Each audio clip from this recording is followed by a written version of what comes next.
الحمد لله رب العالمين، والصلاة والسلام على أشرف الأنبياء والمرسلين نبينا محمد وعلى آله وصحبه أجمعين. قال الله تعالى: اليوم أكملت لكم دينكم وأتممت عليكم نعمتي ورضيت لكم الإسلام دینا. برادران اسلام، دینی اور ملی بھائیوں، دوستوں اور ساتھیوں، اللہ کے رسول صلی اللہ علیہ وسلم کے زمانے ہی میں دین کمپلیٹ اور مکمل ہو گیا، اور اللہ کے رسول صلی اللہ علیہ وسلم نے فرمایا: تمہارے درمیان دو چیزیں چھوڑے جا رہا ہوں، جب تک ان دونوں چیزوں کو مضبوطی سے تھامے رکھو گے گمراہی کے قریب تک نہ جاؤ گے. کتنے افسوس کی بات ہے کہ شیعی روایات کے نتیجے میں 15 شعبان کو نہ جانے کتنی بدعتیں، کتنے خرافات اور کتنی بد اعتقادیاں روافض سے در آئی ہیں. آج میرا دل چاہتا ہے کہ میں ان روافض کی کتابوں سے یہ چیز ثابت کر دوں کہ 15 شعبان میں جو کچھ کیا جاتا ہے، بجلی کے قمقمے اور رات بھر جاگنا اور اپنی طرف سے نمازوں کا سلسلہ جاری کرنا، یہ شیعیت، رافضیت اور مجوسیت اور سبائیت کا نتیجہ ہے. میرے سامنے کتاب ہے اعلام الورا، صفحہ نمبر 418، والفصول المہمہ، صفحہ نمبر 310، واثبات الوصیہ، صفحہ نمبر 248. اس میں صاف صاف لکھا ہوا ہے کہ عراق کی سرزمین سامرہ میں لیلہ مبارکہ 15 شعبان 255 ہجری میں مطابق 868 مسیحی میں نرجس خدامہ باندی سے ایک لڑکا پیدا ہوا جس کو محمد بن حسن کہا جاتا ہے. یہ سر من رآ عراق کے غار میں چھپ گیا، اور اسی کی پیدائش کی مناسبت سے 15 شعبان کو یہ تمام کے تمام خرافات انجام دیے جاتے ہیں. اور اسی لیے اس نے کہا: وقد سمی هذا اليوم من قبل الامام الخمینی الراحل بیوم المستضعفین. اس دن کا نام کمزوروں اور ناتواؤں کا دن قرار دیا گیا ہے. یہ خالص شیعیت پر مبنی ہے.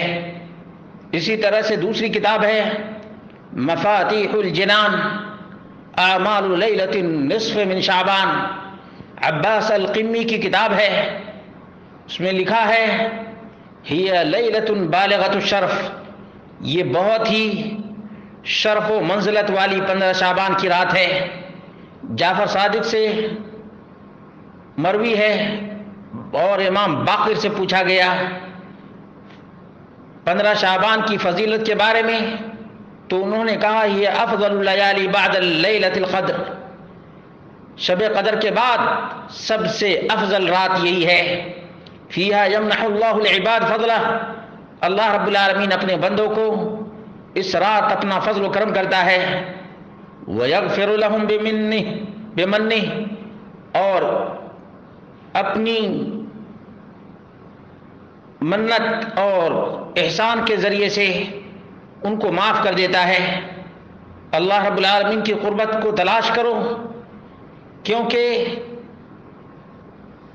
یہ وہ رات ہے جس میں اللہ رب العالمین مانگنے والے کی دعا رد نہیں کرتا جب تک معصیت کی دعا نہ کی جائے. اور یہی وہ رات ہے وَأَنَّهَا اللَّيْلَةُ الَّتِي جَعَلَ اللَّهُ لنا اہل البیت بإزاء ما جعل لیلۃ القدر لنبینا، جس طرح سے شب قدر اللہ کے رسول صلی اللہ علیہ وسلم کے لیے دیا گیا، اسی طرح سے ہمارے لیے اہل بیت کے لیے یہ شب برات ہے۔ تو اس رات بھرپور کوشش کرو۔ ومن عظیم برکات هذه الليلة المباركة أنها میلاد سلطان العصر و امام الزمان۔ اس رات کی برکت کے عظیم ترین نعمتوں میں سے یہ ہے کہ سلطان العصر کی پیدائش ہے، امام زمان کی پیدائش ہے، ہماری روحیں ان پر فدا ہوں۔ ولد عند السحر سنة 55 و200 فی سر من رآ۔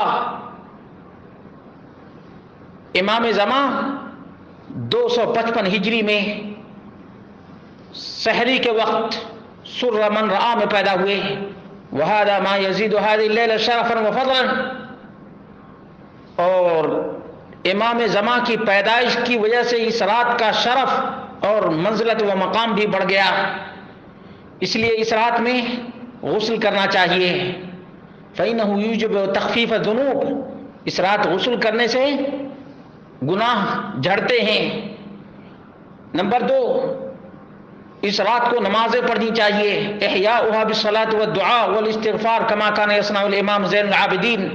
امام زین العابدین جس طرح سے کیا کرتے تھے اس طرح سے نماز پڑھیں، دعا کریں، استغفار کریں۔ اور روایت میں ہے کہ من احیا هذه الليلة لم يمت قلبه يوم تموت القلوب۔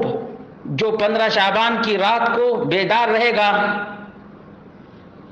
اس دن اس کا دل نہیں مرے گا جس دن تمام لوگوں کے دل مر جائیں گے۔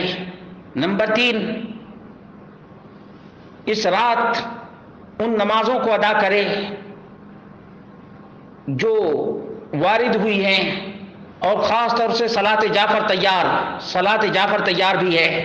نمبر 4، زیارت الحسین، حسین کی زیارت، وہی افضل اعمال هذه الليلة۔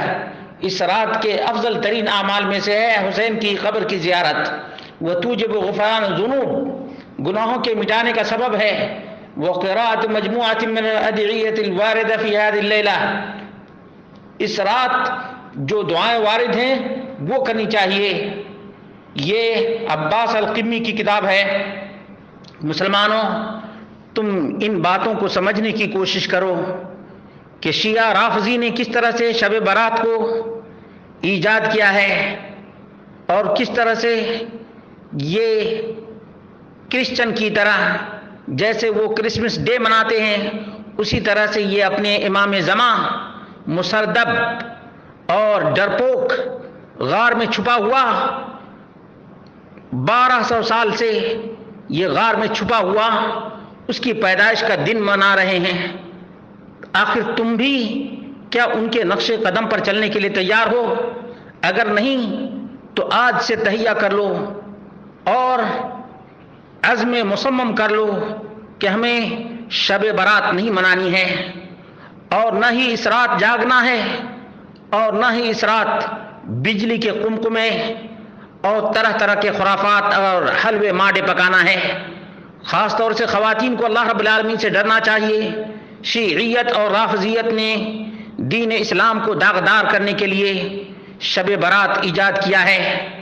اس لیے اللہ کے بندوں اور اللہ کی بندیوں، شب برات منانا چھوڑ دو۔ یہ شیعیت، رافضیت، سبائیت اور مجوسیت ہے۔